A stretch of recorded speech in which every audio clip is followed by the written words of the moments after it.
Greetings and welcome to the Halloween edition of the Sliders Review. And I'm here today to talk to you about The Haunting Hour, Season 3, Episode 12, I believe, The Girl in the Painting. So, Season 3 was pretty much around the time the show started to suck. It started to suck halfway into Season 2, where things just didn't get scary no more. And they started throwing out life lessons, which really got boring. And that just really robbed the show of its creep factor. However, this episode is fairly decent. It's not at all scary until you get to the very end. The ending is great. The ending is right out of R.L. Stine's playbook.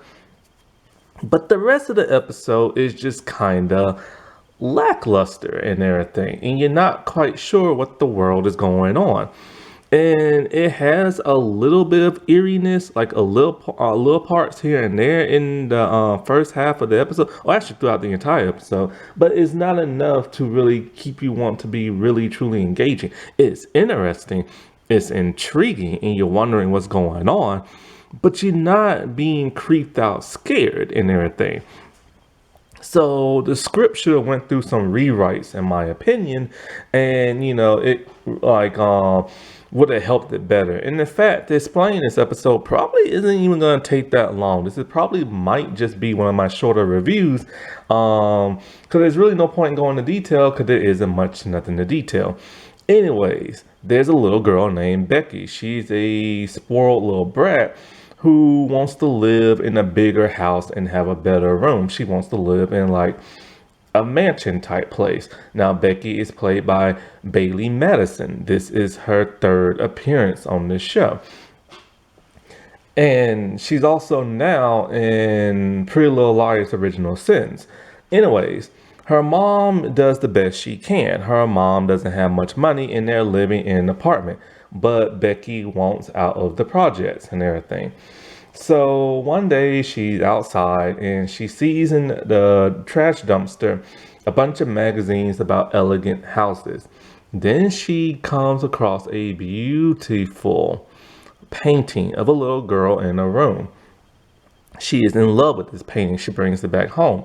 Her mom wants to know why she keeps staring at it. She's entranced by the painting and she's obsessed with that little girl's room, to the point where she starts changing her room to try to match the decor of what's in that little painting girl's room. And so that freaks her mom out a little bit, but Becky doesn't care. Then Becky can start hearing voices. She started hearing voices when she found that on the painting in the trash. She's starting to hear voices coming from the painting itself. Well, one day she comes home and she noticed something. The position of the girl in the painting has moved. At first she was sitting in the chair looking out the window. Now she's standing up walking around. Becky thinks her mom altered it somehow, but her mom's all oh, it's just a painting. Her mom thinks nothing happened. Anyways, the Becky character is pretty much exactly how Bailey's character was in Really You. Spoiled brat, disrespectful, rude. So she's basically playing the same personality, just a different character. Well, one day the painting's talking to her and it's all come in, and everything. And she's like, how? She's like, just walk through your closet. And so it's basically a Chronicles of Narnia type scene where Becky's walking through her actual closet and then comes out the closet of that little girl in the painting. The little girl in the painting, that's her name, just the little girl in the painting. And she's all I'm so happy to see you and blah, blah, blah. And stuff like that. I've been wanting to hang out with you for so long. Now, the girl in the painting is dressed a very Victorian style. Hair and crinkles, stuff like that. And so, now, at one point in time, I should mention that halfway into the episode, when we see the girl in the painting, there's an eyeball looking at her through the window she's looking at, and it's green and it's scaly. What exactly is it? Not quite sure. But anyway, when she's talking to Becky and everything, she's all you should spend the night and everything. She's all I can't. My mom would freak, and that upsets the girl. Now, Becky is loving her room, and she sees this kind of like dumbwaiter type rope, and she's about to pull on. The girl's like, "No, don't do that," and everything. But then Becky's kind of like, I guess I can like hang out with you, spend the night. Why not? Like my mom probably won't care anyway. And then she's like, oh, good. And then all of a sudden, it happens. The ending. The girl looks at her clock and everything, and she realizes it's a certain time. She pulls on the dumbwaiter.